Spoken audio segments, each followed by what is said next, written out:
ब्रजमोहन सिंह रघुवंशी हरिद्वार पहुंचे, जहां उन्होंने विशेष समुदाय के लोगों से बातचीत की। बातचीत के दौरान विशेष समुदाय के लोगों ने बताया कि प्रधानमंत्री मोदी तो आ रहे हैं, लेकिन इस बार विपक्ष भी मजबूत होते हुए दिख रहे हैं। इसके साथ ही उन्होंने क्या कुछ कहा, आइए सुनते हैं। इस समय हरिद्वार में है और जैसे कि आपको पता है कि कल चुनाव आज से एक दिन पहले जब खत्म होते हैं तो एग्जिट पोल शुरू हो जाते हैं। तो रात भर लोग अपने टीवी सेट्स पे लगे रहे और तमाम बातें निकल के आई कि आखिरकार सरकार किसकी बनने जा रही है। 2 महीनों की भागदौड़ और चुनावी दौरे के बाद हमने भी सोचा गंगा मैया में डुबकी लगा ले और एक बड़ा अदृश्य नजारा मुझे यहाँ पे मिला। मैं यहाँ पे मनसा देवी जी के जब दर्शन करके उतरा मैं यहाँ पे, और मैंने यहाँ पे जब मैं यहाँ पे आया और मैं चाय पीने लगा, मैं अपने कैमरा पर्सन से बोलूंगा थोड़ा नजदीक आए क्योंकि थोड़ी वॉइस इसमें हो सकता है एम्बियंस की वजह से धीरे आएगी। तो मैं आया तो मैंने देखा कि एक हमारे जो कि हम कहते हैं ना कि अक्सर सिक्के के 2 पहलू होते हैं, एक शरीर एक आत्मा होती है, उसी तरीके की इस देश में 2 धर्म जो आज नहीं लगभग कई वर्षों से है। मैंने इस मंदिर पे, मैं चाहूंगा एक बार जरा ये मंदिर पे जूम करें, ये मंदिर ही है पीपल का पेड़ जहां हम सब पूजा पाठ करते हैं, और उस मंदिर पे हमने देखा कि ये चाय पी रहे हैं और चाय पी रहे हैं, चाय तो कोई भी पी सकता है लेकिन ये चाय पी रहे हैं इसलिए बात खास है। और फिर जब इन्होंने चुनाव की चर्चा कर रहे थे तो मैंने फिर कानों से सुना, तो मैंने कहा क्यों ना मैं भी इनसे चुनाव की चर्चा करूं।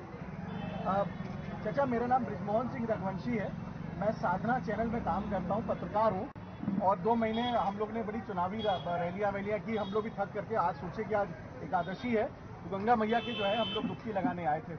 आपको देखा यहाँ पे ये क्या है, ये जो नया वाला जो तीसरा चुनाव हुआ है, तो आप यहाँ पे इस मंदिर में हमेशा ऐसे आके चाय पीते हैं कि अब सरकार बदल गई इसलिए चाय पी रहे? नहीं, हमारी तो यहाँ ड्यूटी है कंटिन्यू। मेरा सरकार तो अभी 2 दिन बाद बदलेगी, लेकिन माहौल बदल गया तो इसलिए ऐसा तो नहीं अब यहाँ चाय पी रहे हैं? नहीं, हमारी तो यहाँ ड्यूटी है कंटिन्यू, हमारा रोजी रोटी नहीं तो चल रही। मेरी गाड़ी है, दुकान आपकी है यहाँ पे? मेरी गाड़ी है, मेरी अपनी गाड़ी है। अच्छा, और ट्रैवल का काम है जी, हमारे जो है ना मालिक लोग खड़े हैं। अच्छा, इनके यहाँ से हम बुकिंग करते हैं। अच्छा, तो क्या अभी मैं देख रहा था कि अभी आप कुछ बात कर रहे थे चुनाव के ऊपर लेकर के, लेकिन बड़ी अच्छी बात लगी। और देखिए, हमें जब इस देश की बात करते हैं तो इस देश में हम सब यहाँ पे रहते हैं। यहाँ पे ये भी है, यहाँ पे ये भी है, और यहाँ ये भी है, और ये तो ताज है और ये हमारा विश्वास है। तो ये विश्वास और ये सर पे जो ये इनकी वेशभूषा, यानी हम दो जब साथ मिलते हैं तो देश तरक्की करता है। और इसलिए मैंने इनको देखा कि अभी ये बातचीत कर रहे थे यहाँ पे, तो क्या चुनावी माहौल चल रहा था यहाँ पे, बड़ा एग्जिट पोल आ गया, अभी तो चुनाव के रिजल्ट 2 दिन बाद आएंगे। क्या लग रहा है आपको इस बार क्या माहौल होने जा रहा है? भाई सरकार ने इस बार किसी की भी बना, लेकिन इस बार ये बात बिल्कुल सच है कि विपक्ष सामने। ये एक बड़ी बात कही इन्होंने चाचा ने। और देखिए, किसी भी देश के डेमोक्रेसी में विपक्ष होना बहुत जरूरी है, और हमेशा नरेंद्र मोदी जी भी इस बात को कहते हैं। वो 10 सालों से देश के प्रधानमंत्री जरूर है, लेकिन उन्होंने बोला विपक्ष फालतू बातों पे लग जाता है, विपक्ष हमें बताए। तो उन्होंने पार्लियामेंट में भी ये बात कही है कि विपक्ष हमें अगर गाइड करेगा तो हम क्यों नहीं उनकी बात सुनेंगे, क्योंकि हमें भी सारी जानकारियां नहीं है।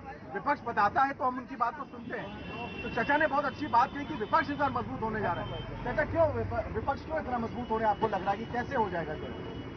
भाई देखो, ये सब बात तो मेरे को आप ना पूछे तो बैठ रही है। बच्चे जो है ना शिक्षित भी है, पढ़े लिखे भी है, आप अगर जोन यूज करें तो ज्यादा बेटर होगा। अच्छा चाचा, एक आखिरी बात, क्योंकि आप चाय पी रहे, मैंने खलल डाला उसके लिए तो माफी चाहता हूँ। और मैं बस इतना आपसे पूछना चाहता हूँ, अगर इस देश में प्रधानमंत्री, क्योंकि एग्जिट पोल तो यही कुछ इशारा कर रहे हैं, अगर मोदी जी बनते तो आपको लगता है कि मोदी जी सिर्फ एक धर्म के हैं? आपको ऐसा लगता है क्या? ये जो इस टाइम हिंदुवाद या इस तरीके के जो भेदभावना हो रही, हमें नरेंद्र मोदी प्रधानमंत्री अच्छे लगते हैं, लेकिन उनके जो कुछ कार्यकर्ता है वो मंच पर आके इस तरीके की बात करते हैं कि वो आपस में एक इस तरीके का भेदभाव खड़ा कर दिया कि आप मेरे दुश्मन में आपका दुश्मन। वो सब लोग एक जगह बैठ के खाना खा रहे, एक जगह बैठ कर नाश्ता कर रहे हैं, मेरे और आपके बीच जाना जहर बोल, जबकि गलती उन लोगों की नहीं, गलती हमारी है कि आप भी मेरे भाई और मैं भी आपका भाई हूँ। खून अगर निकाल कर देखोगे तो सबका रेड कलर का निकलेगा। दर्द जब एक दूसरे को होगा, एक दूसरे का महसूस करेगा, तो हिंदू मुस्लिम बाद में होगा। ये कुछ चंद लोगों ने इस तरीके की बात फैला दी जो आपस का माहौल हम सबके बीच खराब कर। अभी मैं दहाड़ीवाला आदमी और मैं मंदिरों में आश्रमों में जाता हूँ तो महाराज जी हमें कहते हैं आ जाओ मंदिर, हमें इज्जत मिलती है। मैं 4 धाम की यात्रा करता हूँ, आप लोग एक बार जाना, मुश्किल हो जाए, मैं सीजन में 20 बार लगता हूँ। हमें कभी ऐसा नहीं लगा अगर मैं गलत हूँ तो सारी दुनिया गलत है, मैं अगर सही हूँ तो सारी दुनिया सही। अपने आप को संभालो। देखिए, चचा ने कोई यहाँ पे एमफिल की डिग्री नहीं ली है, ना ऑक्सफोर्ड यूनिवर्सिटी से पढ़ाई की है, और ना बहुत बड़े नेता हैं, ना बहुत बड़े जानकार हैं। स्टूडियो में बैठ के अक्सर लोग कहते हैं कि इस देश को बांटा जा रहा है।